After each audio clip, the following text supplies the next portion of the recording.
Hey, how's it going? So in this video, I'm going to show you how to install a crown with no nails visible.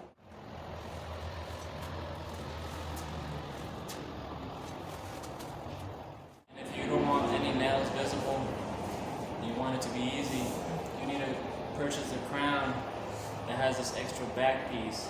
So we're going to use this piece to nail down into the cabinets so you never see the nails.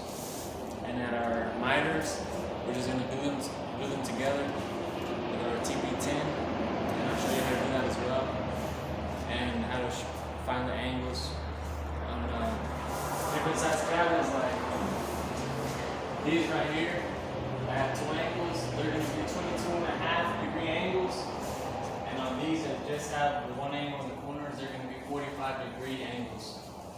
So I'll show you how to do those cuts, and stay tuned.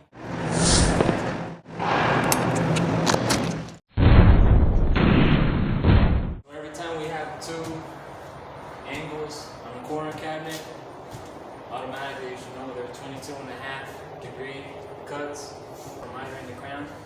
So you measure from your wall to the corner of your cabinet. And right here I got 15.1/8. On this side, I got exactly 15. And my face right here, I'm gonna burn an inch, it's 17. So I got 15.1/8, 17 inches, and 15 inches. So that's what I'm gonna do on the inside cuts of my crown, and I'll show you how to put it together. By the way, I want to say thank you for 250 subscribers. That's quite an accomplishment. I've been doing this as a hobby, really, but as soon as I see more traction on my videos, I'm definitely going to go more in depth with bigger projects, and I look forward to, making a whole lot more videos. Thank you.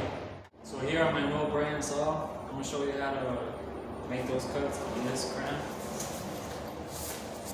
And we're gonna try to leave a 1/2 inch from the edge of it.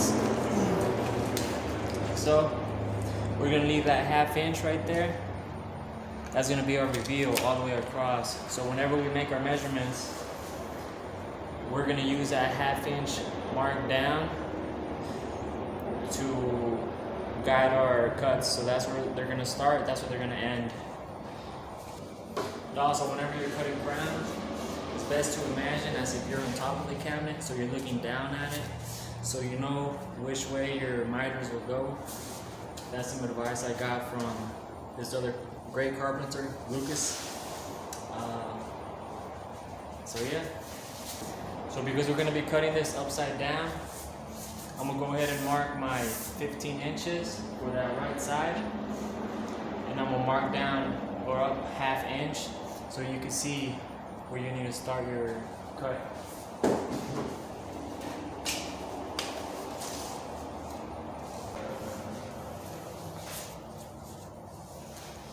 So right here, I marked my 15 inches from the edge of my piece to the 15-inch mark. And then I marked the 1/2 inch up, and I know that my cut is gonna go this way, and it's gonna be a 22.5. So I'm gonna lay it down on my miter saw, and whenever the shadow of my blade hits this little intersection piece, that's where I'm gonna make the cut. It also helps if you put a 1-inch spacer on the bottom so that your cuts are straight. If you don't have a crown stop, it'll keep it from doing this on the fence.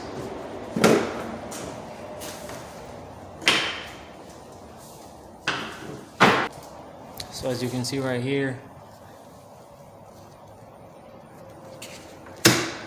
I'm going at 22.5 degrees.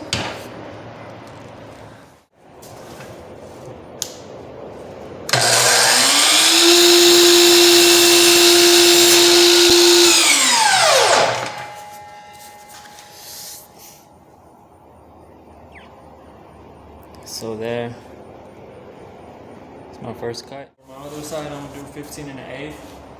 I'm gonna go ahead and clean up my edge. The manufacturer edge sometimes is really messy, so you gotta do a straight cut on it.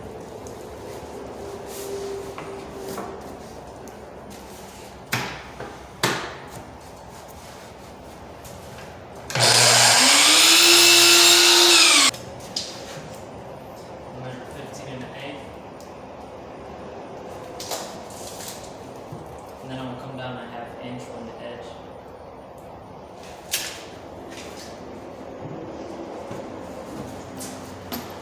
Just like so. And it really helps if you know, mark the direction of the degree you want to go in.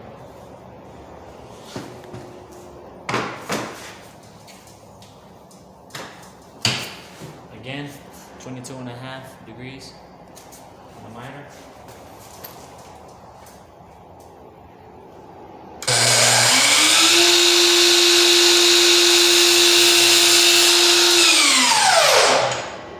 Just a very clean cut.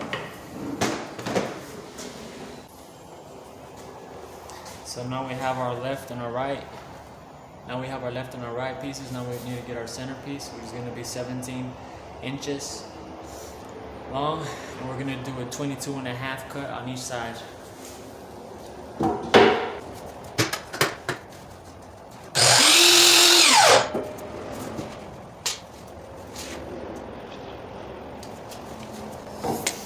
So when measuring on an already angled piece,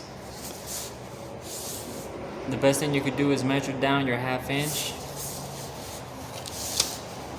And when you get your tape right here, you want to burn 1 inch. So I'm gonna line it up with my 1 inch mark, and I'm gonna mark the other end at 18 inches instead of 17. That way it's a more precise mark. And this works on everything.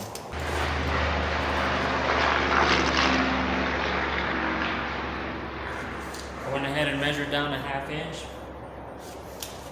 Mark the direction of my angle, and I'm gonna shift this to the other side.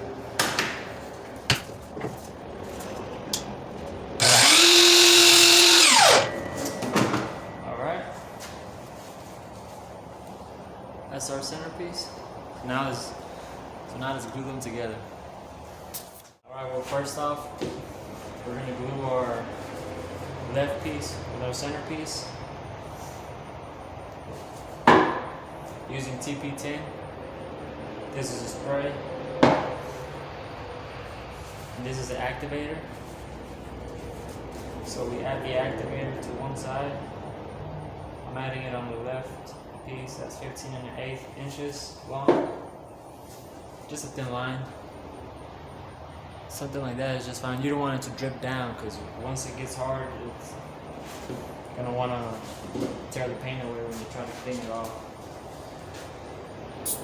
So then you spray the centerpiece.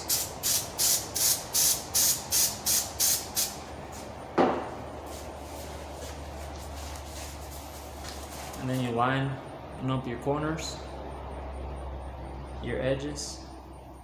You bring it down gently, because you know it's gonna seal pretty fast. And try to keep it smooth, flush up on the bottom of it where I have my thumb. So let's see if it works.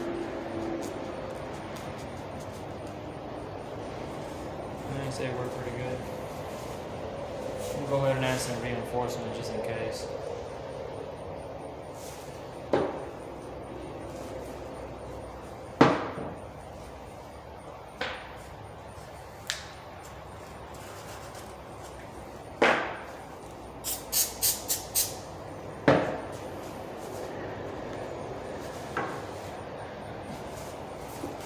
Alright, so add some activator on your right piece that's 15 1/2, or just 15 inches long.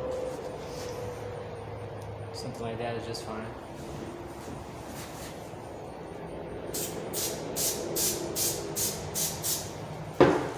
So depending on what material you're using, sometimes this will affect the color of your cabinets. But I've been doing this for these type of cabinets for a while now, and we haven't had no issues. So if you have like a very thin or cheaper finish, you may see some discoloration if you overspray. But for the most part, you won't have a problem.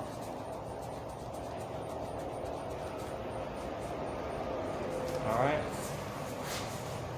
So this is the top of our corner cabinet. It's all glued together. Now we're just gonna nail it down with 1.5 inch nails. I'm gonna nail it down on the face frame and the edges. Let me show you. Alright, so check it out. We got it all together. We're gonna go ahead and nail it down.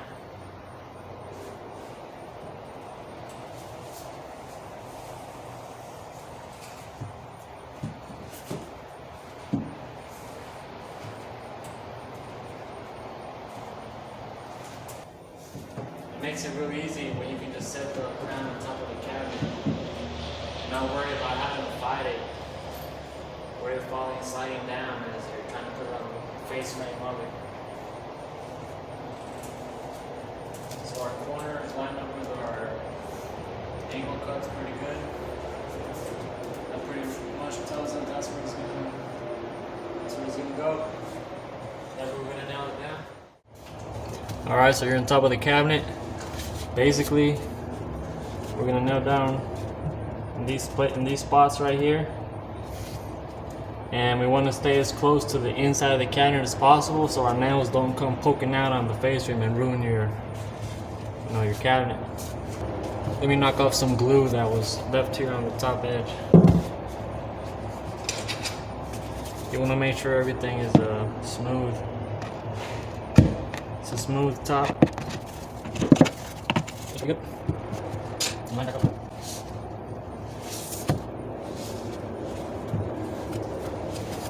Alright. So I'm gonna stay as close as I can to the edge. Did you see that one? Alright, so that nail missed. So I need to get closer to me. That was much better. It's better if you have a miss and it goes on the inside of the cabinet instead of the outside. That way it'll never be seen. But from that point on, you already know how close to stay to the edge, which is pretty much center. You stay to the center of it. You good?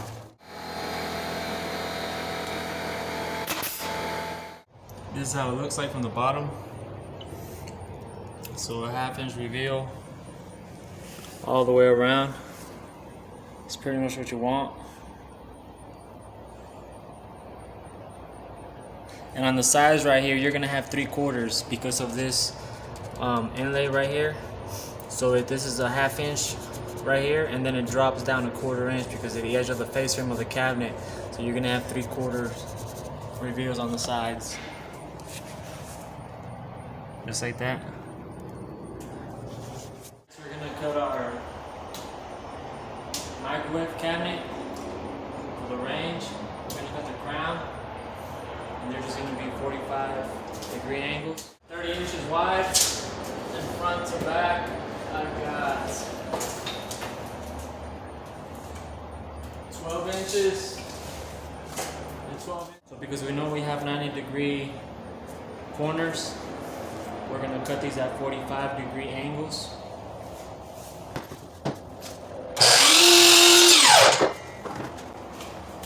And go up a 1/2 inch from the edge.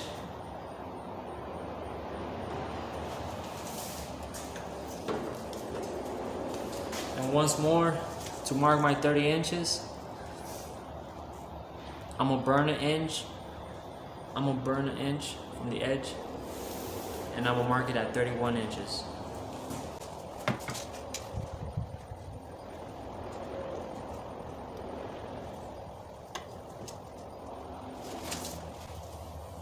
Once I mark it at 31 inches, I'm gonna mark down a 1/2 inch as well.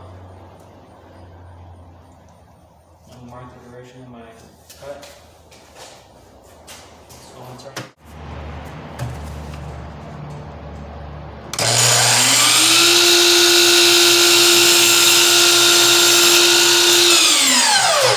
There we go. Nice clean cut. I know I need that two 12-inch pieces. We'll go ahead and add that up to 12 plus 3 on each side. I'm gonna add 3 inches for the little degree angle part. That way I don't waste any material. I'm gonna go ahead and mark it at 15 and 15. And I'm gonna give it an extra inch. We're gonna cut it at 31. Just to make it easy on the cutting.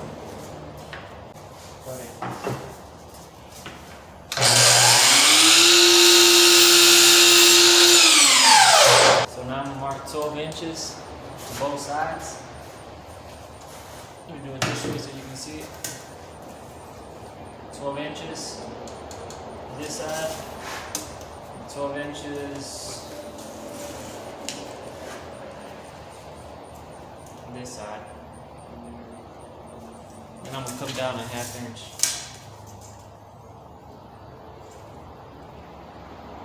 So yeah, it really helps if you burn a 1/2 inch. Just so you see where you're at. So I know my degrees going that way and this way.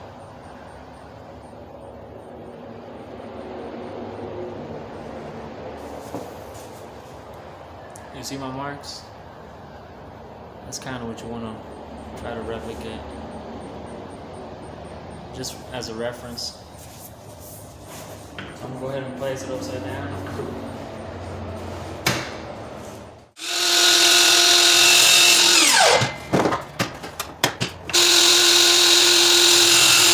Alright, so once more we're going to begin with our side to center.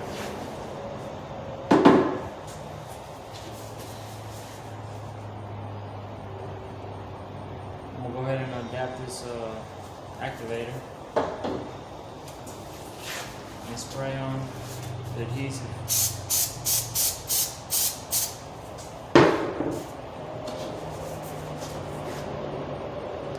I'll line up my corners, my edges, keep it flush up top, and bring it together. This is my favorite crown, by the way. Oh. I think I spoke too soon.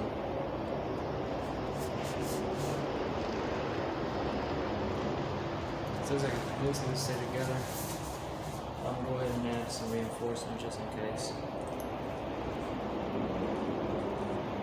I just add extra glue on the back edge just to help stiffen it up. Smear it with anything really.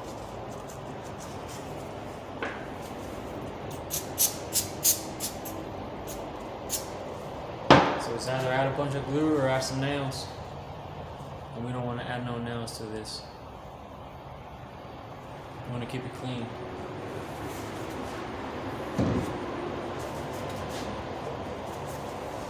Once more, we'll put on the activator, the spray.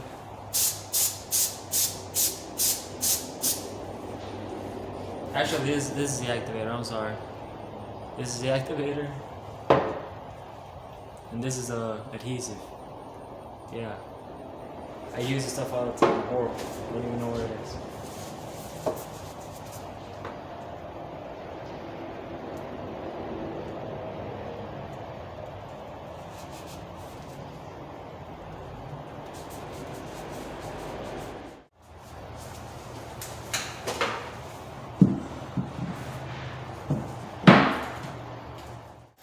So basically you just want to line up your seams to your corners.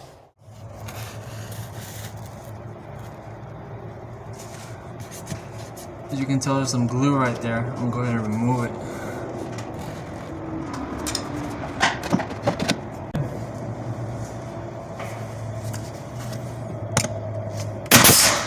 Oh, that one came out. corner. Oh, get out.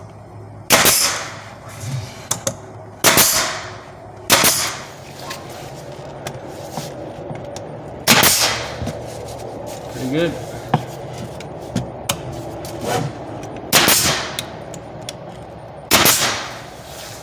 Nice. So it's pretty stiff. You know, I shot twice. Wherever you see these nails, I shot twice. So there's a nail in there, believe me. I'm pushing on it. It's no play. Check it out. That's what it looks like. Very clean. No nails. Alright, so now we're gonna install our fridge crown. So I'm gonna go ahead and measure my face and my side. So we can go ahead and cut those pieces at 45-degree angles. I have 40 3/4 and 23 7/8.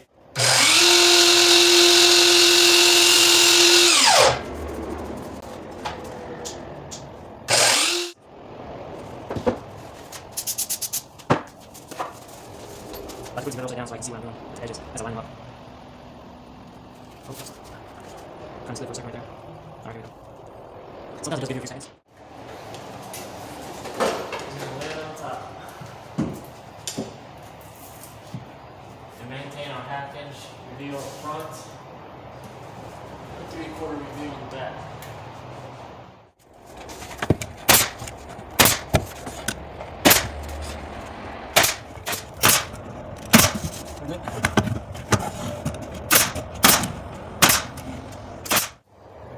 So now let's do these two sides. That's a 21-inch cabinet, there's an 18-inch cabinet. We're gonna start out with putting together the return first, and then we'll cut our length once the whole piece is together. Space is only 21 inches, and I'm cutting this at 22 inches, just to be safe, because I mess it up. So I'm gonna switch my opposite to an opposite side and go at 22.5 again.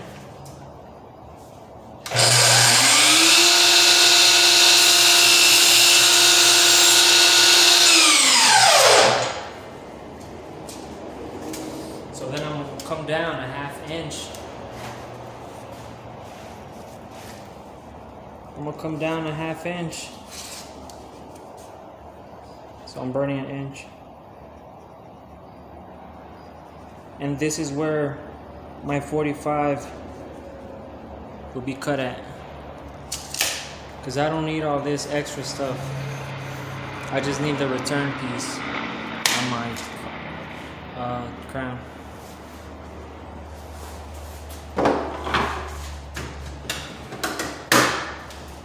So I brought it over to 45 degrees on the opposite side.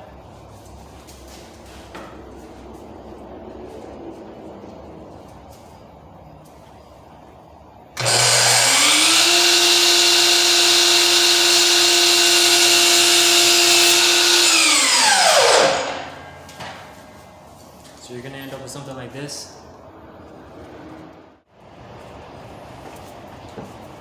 Go ahead and put my glue on it, my adhesive, and the activator.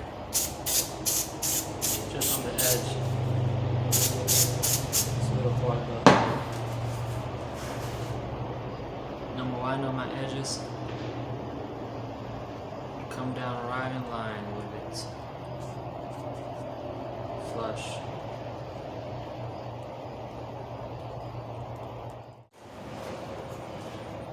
So we know that it's gonna go in place just like this.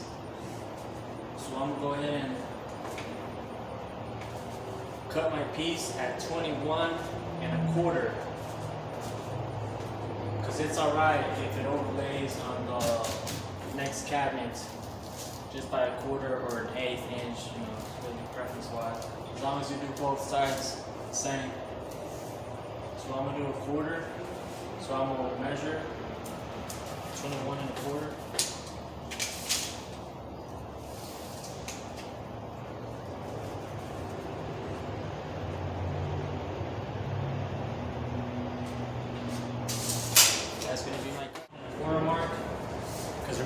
measured from the tip of my return to my 21 1/4 mark.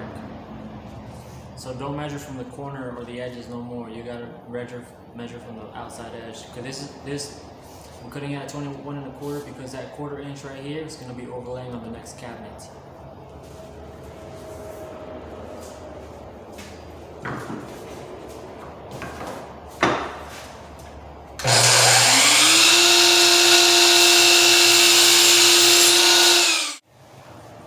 We're cut to length.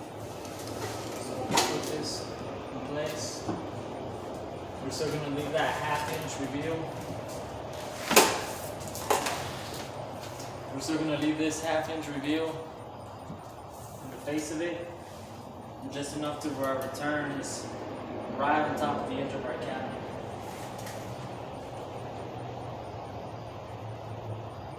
And this little gap that you see right here, see if you can see it, this little gap right here, we're gonna go ahead and put a small filler piece in place.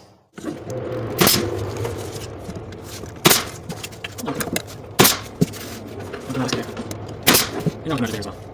There you go. Oh, well.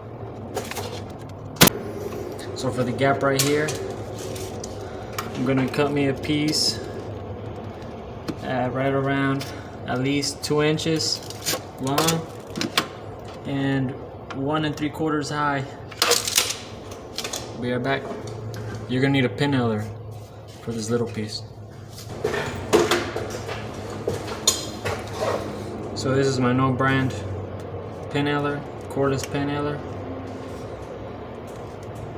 and some 1 inch or 3 1/4 pin nails will be just fine. 23 gauge.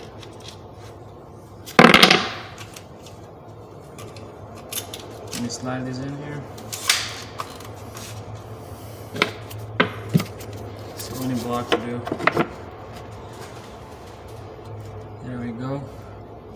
So we're just gonna put it in place just like that. And I'm gonna show you in a second what it looks like. We have that.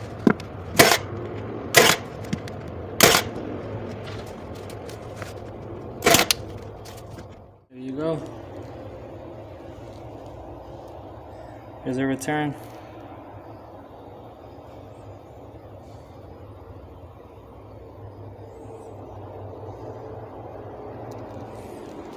Hope you're enjoying this video, and if you like it, please subscribe for more videos like this. Thanks.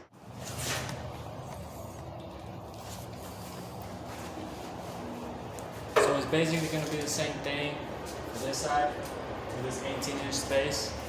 I'm just going to cut my piece total length 18 1/4 with the return. So that's what I'm about to put in, and I'm going to just do a fast motion so I don't repeat the same thing twice.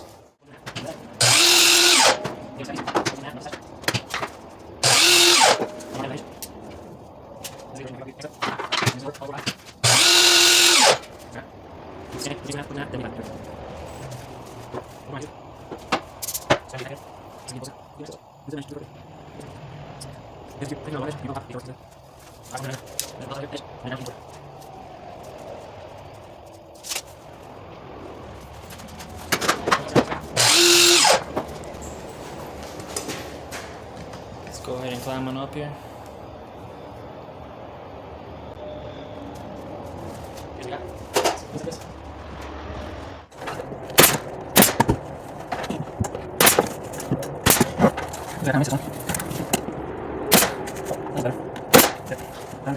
Runs a wobble, you know, your edges from the top of the pin. Here, close the wheel, another. Yeah.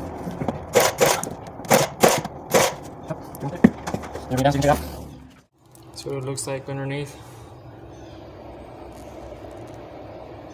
Nice and tight. 1/2 inch reveal all the way around. You guys are doing a great job. I hope you guys are enjoying this and they learned something, and I hope it helps out do a good job in whatever you guys are trying to accomplish in your kitchen.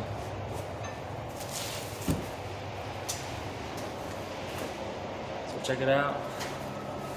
Pretty much did all these difficult areas, not hard at all. It's only 2-3 angles you gotta really memorize. And you could easily do something like this. Just having the right instruction and the right material. Well, hope you guys enjoyed and give it a like. Thank you very much. See you on the next one.